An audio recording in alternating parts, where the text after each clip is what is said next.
Hi guys! And welcome once again sa isang kapanapanabik na namang edisyon ng ating Lamon serye. For today's video, nandito ako sa Ponderosa at as usual, kakain kami ng aking habibi. Meron akong buffalo wings, meron akong salad, at meron akong chicken noodle soup. Halo-halo yan kung ano-anong vegetable ang laman. At ang aking favorite, ang cauliflower. Yan. Fry yan. Na may flour. Parang ganun. Sarap yan. Crunchy. O yan. Ang sarap. At gusto ko nang kainin. Ayan. Tinikman ko na. Kita nyo? Okay. So, ito ang aking soup na masarap din. Fave ko. Usually, nakakatatlong bowl ako niyan. Pero dahil, syempre, ka-video tayo, may hiya tayo. Isang bowl lang tayo ngayon. Para hindi halatang matakaw. Yan ang aming drinks. Iced tea sa akin, orange juice sa aking kadate. So, hintay ko lang yung kadate ko. Kasi kumukuha pa siya ng pagkain niya. So, yan. Umpisahan na natin. Let's start with the soup. O yan. Tikim-tikim muna. Hindi na ako nag-ano ng sound kasi napakaingay dyan sa Ponderosa. Ang dami kasing tao. Hindi ko na rin nagawang i-video yung mga pagkain doon sa buffet kasi siksikan kanina sa pila. So, kung ano na lang, papakita ko na lang sa inyo kung ano yung kinakain ko. Usually kasi pinipili ko talaga ang kinakain ko kasi syempre, malakas na akong kumain. So, dapat pipiliin natin yung medyo healthy naman, di ba? So, ayan. Soup tayo. Salad.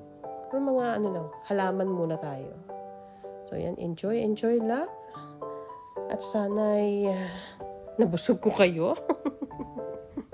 Kain lang ako ng kain dyan.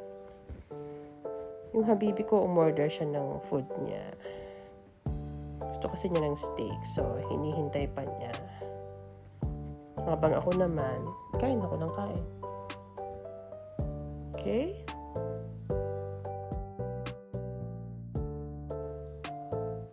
Favorite namin kumain dito sa Ponderosa kahit nung araw pa. Nung mga maliliit pa yung mga anak ko. 20 years na kami dito sa Doha. At every special occasion talaga, kumakain kami dito. Kasi nung araw, kukunti pa naman yung mga restaurants na pwede mong kainan. Ayan. So, ayan. Kinakain ko yung cauliflower. Ang sarap ng cauliflower na yan.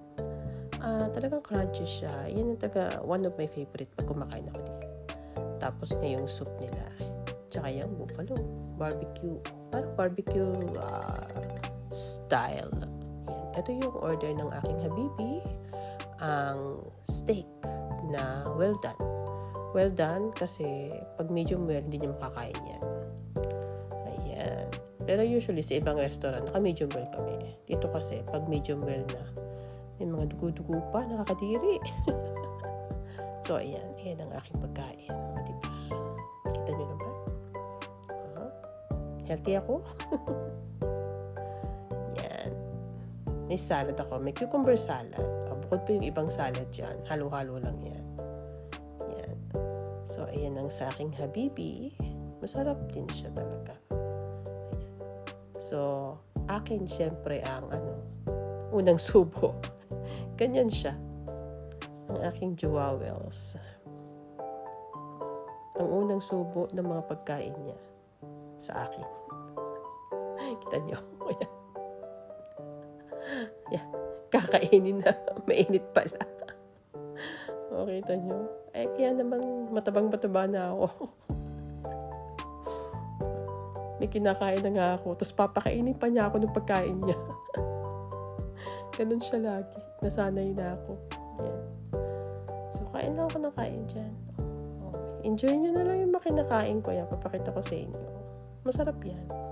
Kaya lang ngayon kasi yung mga anak ko, nagsawa na rin sila sa pagkain dyan. Kasi for 20 years, hindi nagbabago yung menu nila. Yan parati ang pagkain. So, nagsawa na sila. Tsaka yung mga anak ko kasi mahihina silang kumain. Kami lang talaga ng asawa ko ang malakas kumain. Minsan si Enzo, pag talagang gutom siya, kakain siya. Kaya lang, si Enzo kasi, kaya nakakain kami dyan, may taekwondo lesson. So, yung isang oras yata yun. Yun yung time na ikinain namin dyan. Kasi ayaw niya sumama. So, ayan, kain lang kami. Talagang paborito ko yan eh. Pag nag-crave ako sa soup, dyan ako pupunta. Kasi gustong gusto ko yung soup nila. Tsaka masarap yung kanilang chicken. Girl, ang sarap. Ang sarap din ng salad nila. Yan. Kita nyo naman. Halatang halata naman. Nasarap na sarap ako sa pagkain ko. O diba? Para akong kambing kung kumain. O ayan. Enjoy nyo lang yan. Kain lang ako ng kain. Walang katapusan. Actually, ilang araw na ba kaming kumakain parati sa dinner?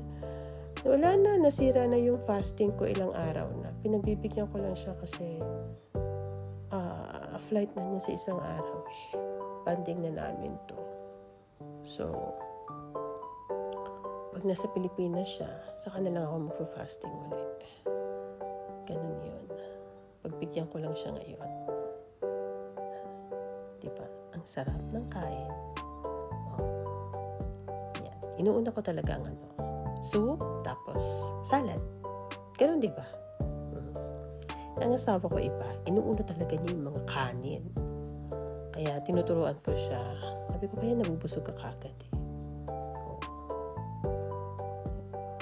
So, ako talaga salad.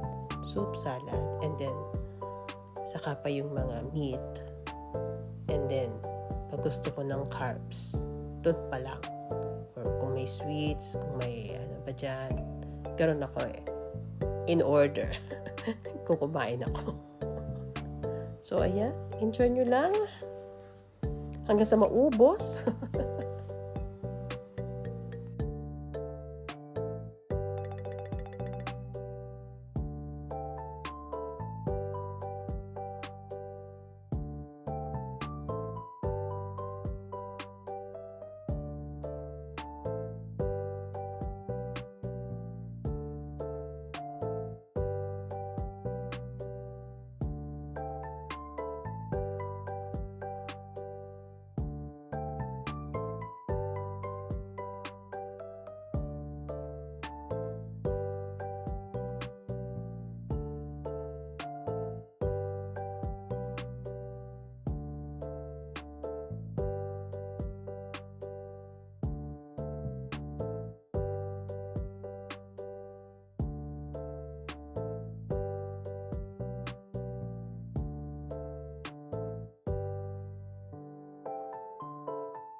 Ngayon naman, uumpisahan ko na ang pagkain ng chicken na napakasarap.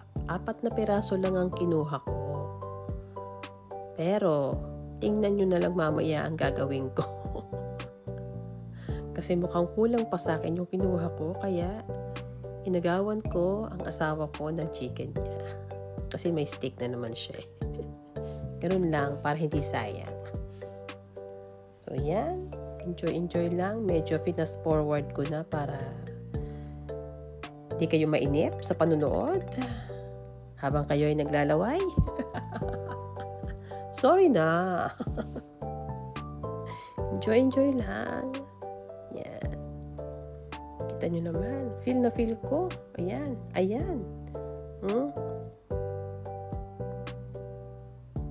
Hindi na nahiya. Nakaharap sa camera. Kain ng kain. Takaw-takaw. Ganyan talaga ako kumain. Masanay na kayo sa akin. Diba?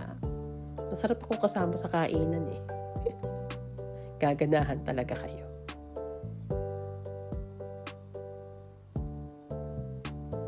Ayan. Nakailan na ba akong chicken? Nakadalawa na yata ako. Ayan.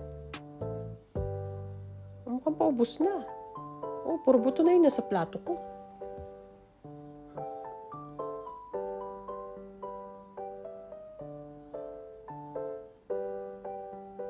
Ayan. Sarap na sarap siya. At mukhang kulang pa. Mukhang kulang pa ang chicken ko. Kaya, ayun, nanguha ako sa kabilang pinggan. May tirang chicken ng aking habibi, kaya ayun, dinekwat ko ang chicken niya.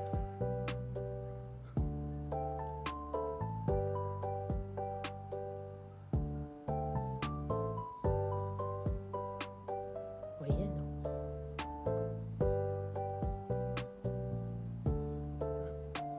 nauhap, inom, iced tea. Wala yung sugar. Hindi ako nag-sugar sa iced tea ko. Ayun, tinanong ko pa siya kung kakainin pa niya yung chicken niya. Pero hindi na daw, edi akin na din. O, diba? Para hindi sayang. Kain ng kain. Sige. Lagot ang tiyan mo mamaya. Ayan. Sarap na sarap. Ang babaeng matakaw. Hindi na nahiya.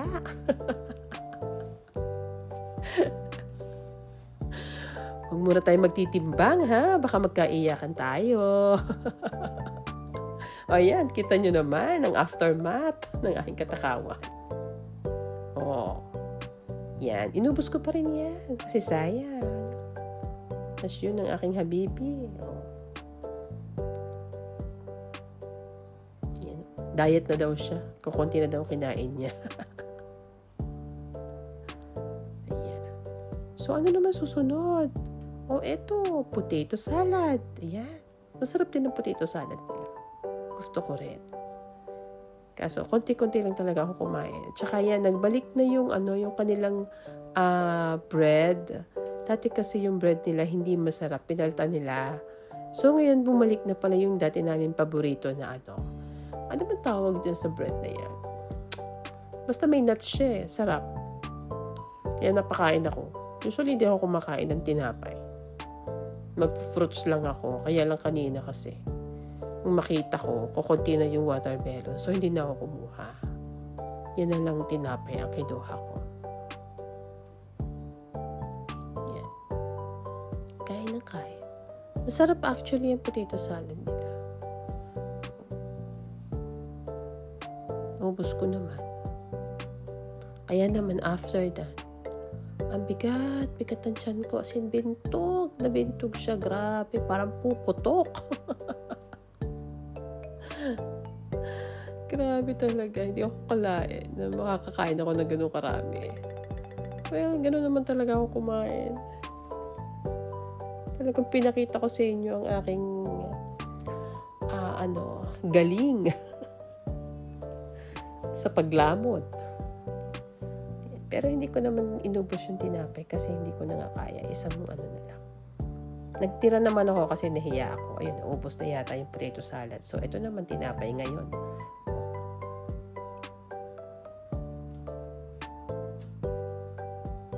Ayan. 8:00 na daw. Nalabas na mamaya si Enzo. Kaya minadali na namin ng pagkain. O, diba? Malapit lang naman kasi yung Taekwondo Center dito sa Ponderosa. Isang lang. Isang kembot lang.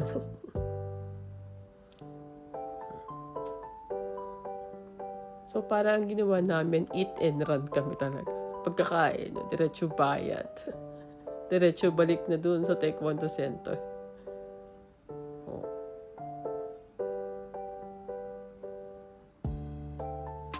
Ayan. Kita nyo naman, ang takaw-takaw ko. Wala na akong maitago sa inyo. Ganyan na talaga yan. Malayo sa pag-sexy yan. Yan. Malapit ang matapos. Tama na yan. Tama na kain. Ayaw po. And then,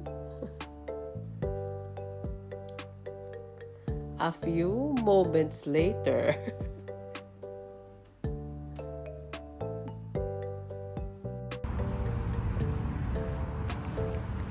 dami tayong nakain. Kaya, tayo maglalakad. Yan.